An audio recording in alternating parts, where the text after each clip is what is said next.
Even power hitting में Livingstone hasn't done much. Livingstone वही है वसीम भाई, वो मेरे ख्याल में बॉलिंग के एज की वजह से बेस ही नहीं मिलती। Yeah. बेस मिलेगी तो फिर वो But he's a proper batter. He bats He is a number proper 4 in batter, first class but cricket. मुझे ये लगता है कि इनके पास सारी इंग्रेडिएंट्स थी इनकी बॉलिंग निकाल के इंग्लैंड की। Right. लेकिन जो इन्होंने मिस किया इस वर्ल्ड कप में वो ये था कि इन्होंने जो कंडीशंस हैं वो असेस ही नहीं की। ये उसी फॉर्मेशन के साथ आए जो इन्होंने 4 साल 5 साल 6 साल जैसी क्रिकेट खेली कि नहीं एक ही तरफ जाएंगे हम, we gonna go after the bowlers, हम उनको बस मारते ही देंगे। नहीं, why India is so successful, Rohit Sharma को निकाल के उनके जो बाकी बैटर्स हैं वो असेस करते हैं, फिर अकॉर्डिंगली खेलते हैं वो।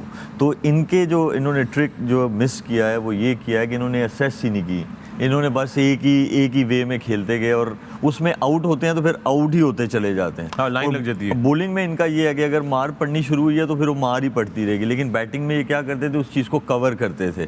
अब वो स्पिनिंग डिपार्टमेंट भी थोड़ा सा स्ट्रगल कर रहा है उनका, इसीलिए मोइन अली को उन्होंने कभी खिलाया कभी बाहर बिठाया।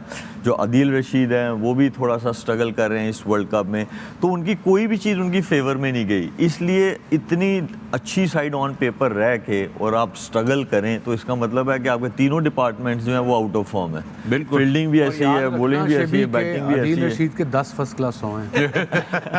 How can we forget? Out of form वो फिर अमावस की रात नहीं आ रही है। आउट ऑफ फॉर्म जब भी सुन बैट्समैन के होते हैं। बुढ़े हो गए हैं, मजाल है अदील भी स्कोर कादिल भी स्कोर कर ले।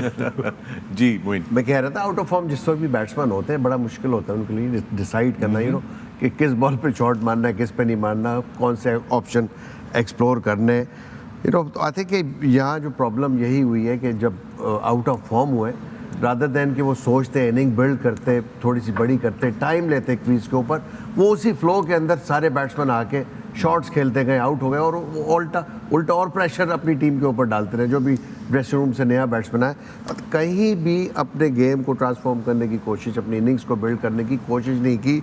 यहाँ पे अगर थोड़ा सा स्टे करते बैट्समैन तो आप फॉर्म रिगेन कर सकते थे। इनिशियली हारना शुरू हुए उसी फ्लो में, वो जो अभी मलिक ने बोला कि एक ही आप वन डायमेंशनल गेम खेल रहे हैं, आप मारे जा रहे हैं, यू नो, और दूसरी थॉट ही कोई नहीं है। तो आपको जब भी आपका फेलियर होता है तो आपको उसी वक्त सोचना होता है कि आपने इससे बाहर कैसे आना है। आई थिंक वो सिंपल सी चीज़ है कि आपको थोड़ा सा स्टे करना होता है पिच के ऊपर, इनिंग बिल्ड करनी होती है, अल्टीमेटली वो आपकी टीम को फ़ायदा होता है। Very good point. Panic button बहुत जल्दी ऑन किया उन्होंने।